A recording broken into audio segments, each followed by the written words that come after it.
जगातील सर्वात मोठ्या लोकशाही उत्सवाला सुरुवात होत आहे आणि या लोकशाही उत्सवामध्ये मोठ्या प्रमाणामध्ये तरुण वर्ग सामील होत आहे. आपण पद्मभूषण वसंतदादा पाटील महाविद्यालय कवठेमंकाळ येथे या लोकशाही उत्सवामध्ये सहभागी होणाऱ्या तरुण वर्गाला काही प्रश्न विचारणार आहोत. हे पहिल्या वेळेस मतदान करत असताना यांच्या मनामध्ये असणारा लोकप्रतिनिधी कशा स्वरूपाचा आहे, त्यांच्या समोर असणारे प्रश्न हे आपण त्यांच्याकडून जाणून घेऊया. तू पहिल्या वेळेस मतदान करायला चालला आहेस. किती उत्सुकता आहे तुझ्या मनामध्ये आणि तुझ्या मनामध्ये कोणकोणते प्रश्न आहेत? नक्कीच सर, उत्सुकता तर खूप आहे. पण काही ठिकाणी भीती पण अशी वाटते, की यामुळे लोकशाहीला कुठेतरी धोका पण निर्माण होत आहे. कारण 2014 पासून बघत आलोय, की लोकशाही पुरती नावापुरतीच फक्त राहिलेली दिसते. पण सध्या तरी आम्ही यात क्रांती घडवून आणू इच्छितो. आम्ही आमचा प्रतिनिधी निवडताना नक्कीच त्याचं शिक्षण वगैरे ह्या गोष्टी बघूनच व तो आमच्यासाठी किती काम करू शकेल ह्या गोष्टी बघूनच आम्ही मतदान करणार आहोत. हा म्हणजे नक्कीच तुम्ही लोकशाहीच्या मध्ये क्रांती घडवून आणू शकता असं तुम्हाला वाटतं. तुला काय वाटतं तू ज्या वेळेला मतदान करायला जाशील त्यावेळेला तुला काय वाटतं तुझ्या समोर कोणकोणते प्रश्न असणार आहेत? मला असं वाटतं, की आपण भाजी आणायला जातो तेव्हा 4 वेळा विचार करतो. तेव्हा मग मतदान करतानाच निष्काळजीपणा का? आपण योग्य त्या उमेदवाराची चौकशी करून सुशिक्षित आहेत का हे बघून मगच मतदान करावं आणि भारतातील लोकशाही टिकवण्यासाठी प्रत्येकानं मतदान केलं पाहिजे असं मला वाटतं. आणि सध्या म्हणजे भारतात खूप काही जातीय दंगली घडून येत आहेत किंवा घडत आहेत. तर त्यामुळे जातीय राजकारणामुळे सामाजिक विषमता निर्माण होत आहे. सामाजिक विषमता दूर व्हावी यासाठी सरकारनं प्रयत्न करावं आणि असाच प्रतिनिधी मी निवडेन, असं मी सांगू इच्छिते. म्हणजे आपल्याला असं वाटतं की जातीच्या आणि धर्माच्या आधारावरती मतदान होऊ नये. असं किती जणांना वाटतं की जातीच्या आणि धर्माच्या आधारे मतदान होऊ नये असं तुला वाटतं का? सर तसं कसं जातीवादी मतदान होऊ शकतं? का म्हणजे आमची भावना आहे आम्हाला मंदिर पाहिजे, बाकीयांची भावना असते आम्हाला मस्जिद पाहिजे, कुणाला बुद्ध मंदिर पाहिजे असते. त्यामुळे जाती आधार मतदान होऊ शकते कसं? असं माझं मत आहे. म्हणजे ठीक आहे आपण असं बघतोय की जातीच्या आधारे मतदान होऊ शकत नाही, पण काही लोकांच्या मागण्या असतात तर त्यानुसार त्या शासनाने पूर्तता केलेली असते. तर पुन्हा तुला वाटतं का जातीच्या आणि धर्माच्या आधारावरती मतदान होतं किंवा नाही? होतं. होतं. मग हे असं झालं पाहिजे का मतदान? नाही झालं पाहिजे. आपल्या विकासासाठी जर आपल्याला आपल्या भागातील, आपल्या जिल्ह्यातील, आपल्या तालुक्याचा जर विकास करायचा असेल, तर आपला हा प्रतिनिधी म्हणजे त्या प्रतिनिधीनं पाठीमागे कोणता विकास केला, ह्या सगळ्या गोष्टींचा प्रॉपर नॉलेज करून आपण तो प्रतिनिधी निवडून दिला पाहिजे. ठीक आहे. समोर आहे. तुम्ही ज्या ठिकाणी राहता, त्या ठिकाणचे काही स्थानिक प्रश्न आहेत का? हो, मी ज्या ठिकाणी राहते त्या ठिकाणी म्हणजे बरेच स्थानिक प्रश्न आहेत. आमच्या कवठेमहांकाळ तालुका हा दुष्काळग्रस्त तालुका आहे. सगळ्यात मोठा प्रश्न म्हणजे आणि गंभीर प्रश्न हा शेतीचा आहे. कारण शेतीचा विकास झालेला नाही. कितीतरी राजकीय नेते येतात, शेतीची पाहणी करतात, पण त्याची अंमलबजावणी आजपर्यंत केली जात नाही. कवठेमहांकाळ तालुक्यात पाण्याचा प्रश्न आहे. विशेषतः पिण्याच्या पाण्याची गैरसोय कवठेमहांकाळ तालुक्यामध्ये आहे. ती गैरसोय पूर्णपणे नष्ट झाली पाहिजे. त्यासाठी विकास केला पाहिजे. असा प्रतिनिधी आपण निवडून देणं गरजेचं आहे, असं मला वाटतं. म्हणजे कवठेमहांकाळमध्ये म्हैसाळ योजना आहे, तरी सुद्धा शेतकऱ्यांच्या पाण्याचा प्रश्न का सुटला नाही असं तुला वाटतं? म्हैसाळ योजनेच्या तर्फे पाणी सोडलं गेलं आहे सरकारद्वारे. बट असं दिसून येतं की ज्या गावांनी म्हणजे पैसे भरून ते पाणी विकत घेतलंय, फक्त त्या गावांपर्यंतच ते पाणी भेटलेलं आहे. आणि ज्या गावांनी ते पैसे देण्यास नकार दिला आहे, त्यांना ते पाणी भेटलेलं नाहीये. म्हणजे इथं म्हणजे आपल्याला काही गावाला पाणी मिळालेलं दिसतं, तर काही गावही पाण्यापासून वंचित असलेले दिसतायत. हे जाऊन आपल्या या ठिकाणी कवठेमहांकाळ तालुक्यामध्ये आणि कोणता प्रश्न आहे असं तुला वाटतं? कवठेमहांकाळ तालुक्यामध्ये पाण्याचा पुरवठा आहे काय? रस्ते, वाहनांची सोय नाही. म्हणजे कवठेमहांकाळमध्ये बसेसची सोय नाही असं वाटतं. हे बसेसचं खाजगीकरण झाल्यास त्याच्यावर तुझं तुझं काय मत आहे? बसेसचं खाजगीकरण होऊ नये असं मला वाटतंय. खाजगीकरण झालं तर ते प्रायव्हेट एस्टेटमध्येच असेल असं मला वाटतं. मग या ठिकाणी असा माझा प्रश्न असा मोठा पडतोय, की खाजगीकरण होऊ नये. पण तुम्ही सर्व मुली महाविद्यालयात येता. तुमच्या सगळ्या गावांना बसेस आहेत का? तू कोणत्या गावाने येतेस? सर, मी करोली गावाने येते, करोलीत. आमच्या गावाला बसेस उपलब्ध नाहीत जास्त. वेळेवर एक पण बस नसते. आणि आपल्यापैकी मुलींना वाटतं का तुमच्या गावाला बसेस नाही असं कुणाला वाटतं का? आमच्या गावाला ही बस नाहीये असणं गरजेचं आहे. बस जे आता निवडणुकीला उभारतात ती खोटे आश्वासन देतात की आम्ही हे केलं, आम्ही ते केलं. पण आपल्याकडे त्याचे काही पुरावे नाहीत. ते बोलतात, पण जे अंमलातच आणलं नाही तर तुम्ही ते बोलून कसं दाखवू शकता? म्हणजे खोटी आश्वासनं दिली जात आहेत. म्हणजे आपल्याला राजकीय पुढारी आश्वासन देताना दिसतात. पण ज्या वेळेला निवडणुकीला ते उभा राहतात त्यावेळेला त्यांचा जाहीरनामा असतो. यापैकी किती विद्यार्थ्यांनी तो जाहीरनामा वाचलेला आहे किंवा बघितलेला असं बघितलाय कोणी जाहीरनामा? तू बघितलायस? नाही बघितलं सर. तुमच्यापैकी कोणी जाहीरनामा बघितलाय का? हा. तर मी जाहीरनामा बघितलाय, पण कसं होतंय जाहीरनाम्यामध्ये त्यांनी भरपूर वचन वगैरे दिले असतात, पण ते पूर्ण केले जात नाही. ज्यावेळी तो लोकप्रतिनिधी निवडून येतो त्यानंतर तो जाहीरनामा कचऱ्याच्या कुंडीत टाकला जातो. जे काही जाहीरनाम्यामध्ये मुद्दे दिले असतात, भरपूर मुद्दे देतात, पण त्यापैकी काही पूर्ण करत नाहीत. जे ठराविक आहेत ते पूर्ण करतात आणि शांत बसतात. म्हणजे म्हणजे काही राजकीय पक्ष जाहीरनामा देताना दिसतात त्याची पूर्तता करत नाहीत. पण त्यांना तुम्ही काय सांगू इच्छिता? जाहीरनामे केले जातात, त्यावरती आश्वासनं दिली जातात, पण त्या जाहीरनाम्यावरती अंमलबजावणी करणं हे महत्त्वाचं कार्य आहे आणि हे केलं पाहिजे, जे होत नाही. म्हणजे तरुण म्हणून तुम्हाला असं वाटतं की जाहीरनाम्यांची पूर्तता झालीच पाहिजे आहे. अजून काही प्रश्न तुम्हाला आहेत का? की आपण तरुण म्हणून ज्यावेळेला मतदानाला पहिल्या वेळेस तुम्ही त्या ह्याच्यामध्ये जाणार आहात खोलीमध्ये आणि बूथवरती गेल्याच्या नंतर तुम्ही पहिल्या वेळेस ज्यावेळेला तुम्ही बटन दाबणार आहात, तर त्यावेळेला तुम्ही तुमच्या डोक्यामध्ये काय विचार केला असेल? मी यावेळी सर जे आहे ते फर्स्ट टाइम मतदान करणार आहे. मी मतदान करायच्या टायमाला फक्त एवढंच बघणार की मागच्या पंचवर्षी जी काही कामं झालेली आहेत किंवा जे काही कामं झालेली नाही, मागच्या पंचवर्षी जो जातीवाद निर्माण झालेला आहे. आजकाल जातीवादवर काय मतदान मागणं हे लोकांचं काय झालेलं आहे, फॅशनच झालेलं आहे. जो तो येतोय आपापल्या जातीवादाच्या हिशोबाने मतदान मागतोय. तर यावेळी आपल्याला जो उमेदवार चांगला वाटेल, ज्याचं एज्युकेशन चांगलं वाटेल, की जो भविष्यात आपल्यासाठी काम करू शकेल, आमचे प्रश्न सोडवू शकेल, जे आमच्या दरडोई जीवनाचे जे प्रश्न आहेत तो सॉल्व्ह करू शकेल, त्यासाठीच आम्ही जे आहे मतदान आमचं करणार. ह्यावेळी तर आमची भूमिका अशी आहे, तरी अजून पुढे इलेक्शन लागेल आमची भूमिका आणि ह्याच्या पुढे देखील बदलू शकते. तर त्याबद्दल तर काय आता काय आता अनेक प्रश्न आपल्याला या ठिकाणी समोर दिसतात.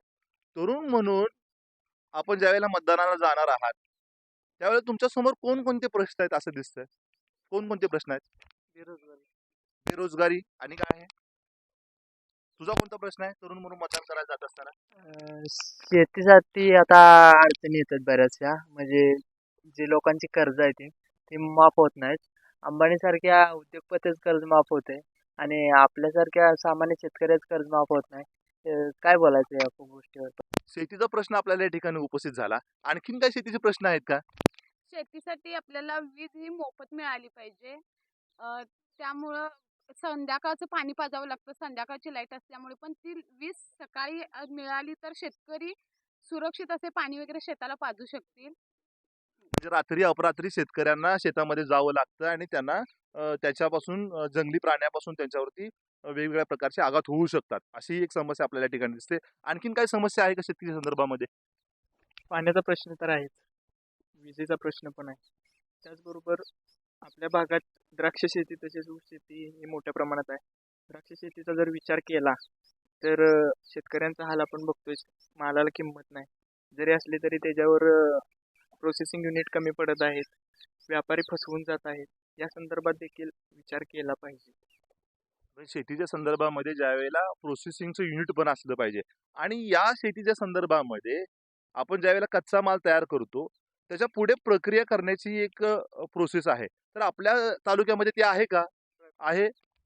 नाही, आपल्या तालुक्यामध्ये तर एवढं मोठ्या प्रमाणात नाही. कुठं थोडंफार पद्धतीने केली जाते, पण मोठ्या प्रमाणात तर काहीच नाही. याला पर्याय काय आहे? पर्याय काय वाटतो आपल्याला याला? ड्रायपोर्ट उभारणी केली पाहिजे. म्हणजे आपल्या कवठेमंका तालुक्यामध्ये ड्रायफ्रूट सुद्धा उभारणी केली पाहिजे. हे सोडून तुमच्यापैकी कोण शेतीच्या प्रश्नावरती आणखीन बोलू शकेल का? आज गाडी बैला जुंपतात की बैल गाडीला जुंपतात हे ज्यांना कळत नाही ते नेते आज आमच्या शेतकऱ्याच्या मालाचा दर ठरवतात. तर हे असं न होता शेतकऱ्याच्या मालाचा दर ठरवण्याचा हक्क फक्त शेतकऱ्यांना पाहिजे. ज्यांची शेती नाही, ज्यांनी कधी शेती केली नाही, अशांनी आमच्या शेताचा मालाचा दर ठरवायचा अधिकार त्यांना नाही. आणखीन काही शेतीचा प्रश्न वाटतो तुला?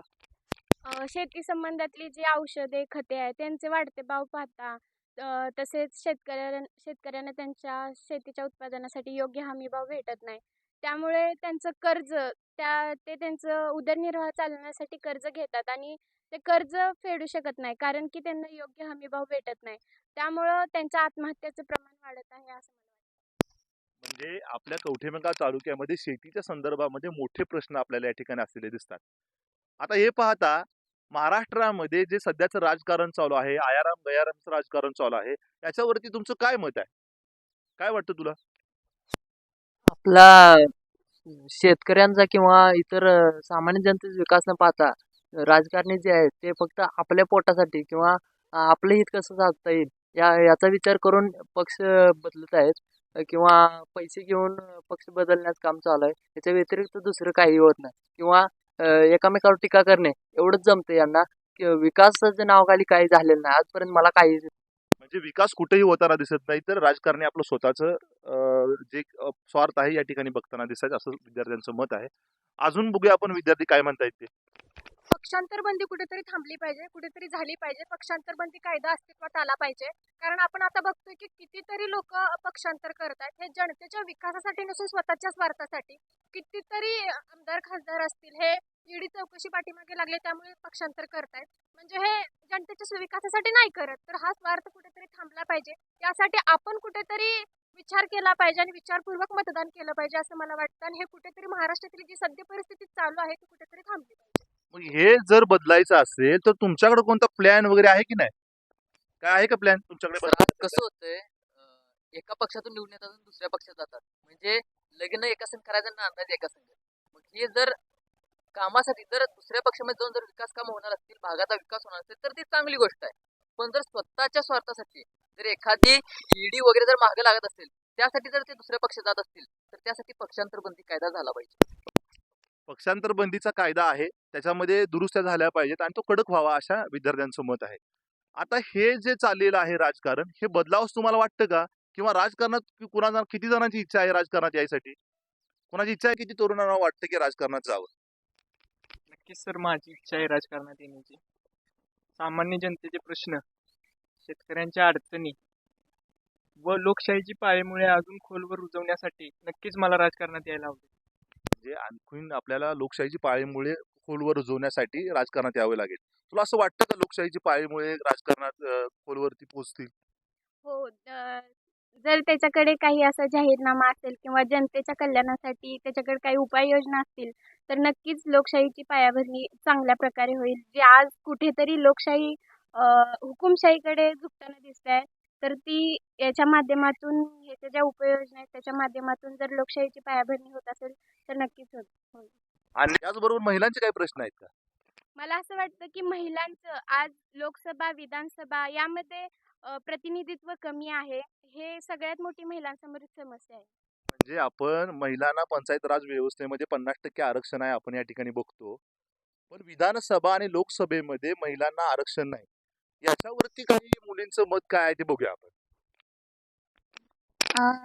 आतापर्यंत पहिल्यापासून आपण बघत असतो की पुरुषप्रधान संस्कृतीच आपल्याकडे आहे. महिलांना शिकू दिलं जात नाही. ज्या महिला शिकल्या आहेत त्या पुढे जात आहेत. पण ज्या महिला शिक्षित नाही आहेत त्यांना घरात बसवलं जातं. महिला फक्त नावापुरते असतात. सगळा कारभार हा पुरुषच बघत असतात. त्यामुळे महिला पुढे येत नाहीत. म्हणजे सर्व कारभार पुरुष बघतोय, पण याच्यावरती पर्याय आपण काय सुचवू शकतो की नाही? महिलांचा जर विकास करायचा असेल आणि या प्रक्रियेत जर महिलांचा सहभाग वाढवायचा असेल तर त्यांची नावापुरती अंमलबजावणी न करता जर एखादी महिला सरपंच असेल तर तिच्या हाती कारभार दिला पाहिजे. आपल्याकडे अशी प्रथा आहे की महिला आरक्षणासाठी जर राखीव जागा पडल्या तर महिलांना आरक्षण देऊन त्या महिलांना उभं केलं जातं आणि त्यांना सरपंच करून त्यांचा कारभार त्यांच्या घरातील एखादा पुरुष पाहतो. असं न करता तर त्यांचा कारभार त्यांनी स्वतः पाहिला पाहिजे. यासाठी आपण प्रयत्न केले पाहिजे. लोकसभा आणि विधानसभेमध्ये महिलांचे प्रतिनिधी जरासे कमी आपल्याला असलेले दिसत आहेत. याच्यावरती तुझं मत काय आहे? लोकसभा आणि विधानसभा यामध्ये महिलांचे प्रतिनिधित्व कमी आहे तर ते वाढवलं पाहिजे. कारण महिलांना पण अधिकार झाला पाहिजे की प्रतिनिधित्व करून आपण जग चालवावं. कारण आता राजकारणात पुरुष मंडळी आले त्यामुळे राजकारण खूप विस्कळीत होत चाललं आहे. महिला आल्या तर महिला हे राजकारण खूप चांगल्या पद्धतीने चालवतील असं माझं मत आहे. म्हणजे महिलांना सुद्धा विधानसभा आणि लोकसभेमध्ये त्यांचं प्रतिनिधित्व असलं पाहिजे. त्याच्यानंतर आपण बघतो देशामध्ये राष्ट्रीय नेत्याला पाहून मतदान होतं, तर हे योग्य आहे का? हे पूर्णपणे अयोग्य वाटते मला. आणि तसं न करता जो विकास करणारा नेता आहे किंवा ज्याला जाण आहे शेतकऱ्यांची किंवा समस्यांची, त्याच्याकडे बघून तो सोडवण्याचा प्रयत्न करत असेल असा नेता बघून त्याला मतदान केलं पाहिजे. अजून कोणाला वाटतं का राष्ट्रीय नेता बघून मतदान व्हावं का आपल्या स्थानिक प्रश्नावरती मतदान व्हावं? राष्ट्रीय नेता बघून मतदान झालं नाही पाहिजे. कारण तो नेता दिल्लीत बसणार. आपल्या इथल्या अडचण काय आहेत, आपल्या समस्या काय आहेत हे त्याला माहीत नसणार. त्यामुळे इथला स्थानिक उमेदवार ज्याला इथल्या प्रश्नांची, इथल्या तरुणांच्या, शेतकऱ्यांच्या अडचणी माहिती आहेत, तोच इथला उमेदवार पाहिजे. म्हणजे आपला लोकप्रतिनिधी कसा असावा याच्या बाबतीत तुम्ही काही विचार केला की नाही? होय सर, आम्ही विचार केलेला आहे. पण कसं आहे माहीत आहे सर, आता आपले लोकप्रतिनिधी कोण पण असेल तर येऊन मोठे शब्द आपल्याला बोलतात. बेरोजगारासाठी आता समजा कोणतर बेरोजगार मुलगा आहे, तुला तुझ्यासाठी हे करतो, ती करतो. पण ज्यावेळी निवडून येतात ना, तू यायला पाहिजेस आमच्याकडं. तू ही केलास काय, ती केलास का? आता बरे तुला ह्याच्यासाठी काम लावतो, तिथं काम लावतो, ही लावतो. मस्त निवडून येईपर्यंत शब्द देणार आणि निवडून आलं की तू कोण? हे असं लोकप्रतिनिधी नको आहे आम्हाला. ज्यासाठी खंबीरपणे तो आमच्यासाठी उभा राहायला पाहिजे आणि तो खंबीरपणे आम्हाला साथ द्यायला पाहिजे, असलं आम्हाला पाहिजे. यातून असा प्रश्न निर्माण होतोय की लोकप्रतिनिधी तुमच्या मनातला कसा असावा? फक्त दिलेल्या वचनाला जागणारा असावा. आणखीन काय वाटतं तुला? ठीक आहे, तुला काय वाटतं? जो प्रतिनिधी आहे तो आम्हाला एक्सेप्ट आहे, आम्ही स्वीकारतो. फक्त आमचे प्रश्न त्यांनी समजून घ्यावे आणि त्याच्यावरती उत्तर चांगलं द्यावं, चांगला प्रतिसाद मिळावा एवढीच इच्छा आहे. म्हणजे आपल्याला प्रतिसाद देणारा लोकप्रतिनिधी असावा. अजून तुम्हाला तुमच्यापैकी कोण असं वाटतं का लोकप्रतिनिधी तुमच्या मनामध्ये कसा असावा तो? तर मुळात लोकप्रतिनिधी हा सुशिक्षित पाहिजे, तो शिकलेला पाहिजे. तर ही आहेत भारतातील युवा पिढीची मतं. हे युवा पिढी भारतातील लोकशाही मजबूत करण्यासाठी उत्कृष्ट पद्धतीने हे मतदान करतील, अशी आपण या ठिकाणी अपेक्षा व्यक्त करूया.